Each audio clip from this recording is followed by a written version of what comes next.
sampy tsy any amin'ny jetilisa fa aty amintsika olon'Andriamanitra. Raha ny oloko izay nantsoina amin'ny anarako no avy hanetry tena, hivavaka, hitady ny tavako ary hiala amin'ny ratsy fanaony. Ny dikan'izany zany ambarin'Andriamanitra hoe le olon'Andriamanitra tsy manetry tena. Ina moa dikala hoe tsy manetry tena, tsy manaiky ny sitrapon'Andriamanitra. Hoy Andriamanitra hoe aty ny lalana, ho le olon'Andriamanitra aty ny lalana. Hoy Andriamanitra hoe zao atao, zaty ianao an'izany. Hoy Andriamanitra hoe aza manan'Andriamanitra za mbola nompo sampy ho izy. Hoy Andriamanitra hoe aza mijangajanga, izy mbola mijangajanga.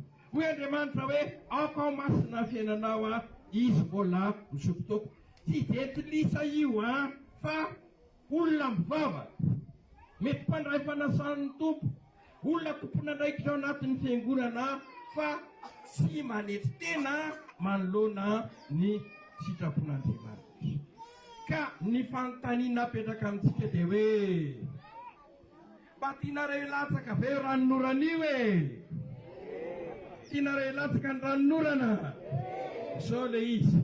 Andaotsika olon'Andriamanitra, ny finoatsika samy hafa, fiangonatsika samy hafa, fa itsika rehetra dia olon'Andriamanitra andaotsika hanetry tena. Anina hoe dikan'le manetry tena dia zao hoe manaiky ny sitrapon'Andriamanitra. Zany no vavaka atao ao amin'ny efisikema rehefa mamaky teny hoe manamasina anay amin'ny fahamarinana dia hoana ny teninao ny fahamarinana. Ity tenin'Andriamanitra ity fahamarinana dia manetry tena manoloana ny fahamarinana ny tenin'Andriamanitra, fa aza mitady fahamarinana hafa fa laingany devoly izany.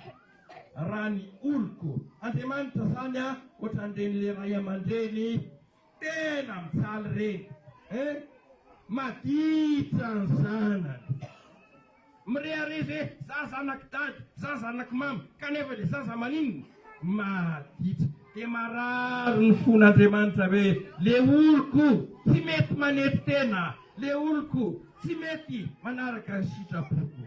Mangetahita mafy Andriamanitra hoe raha ny oloko izay nantsoina amin'anarako no avy hanetry tena, dia manaraka hoe ho avy hivavaka sy hitady ny tavako.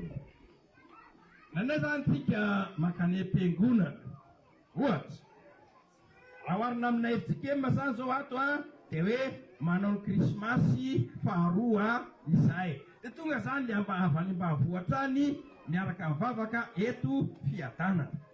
Fa misy an'le olona tonga hoe hivavaka eto tsy tena mitady ny tavan'Andriamanitra izy, fa inona nanelety? Mandehandeha fotsiny.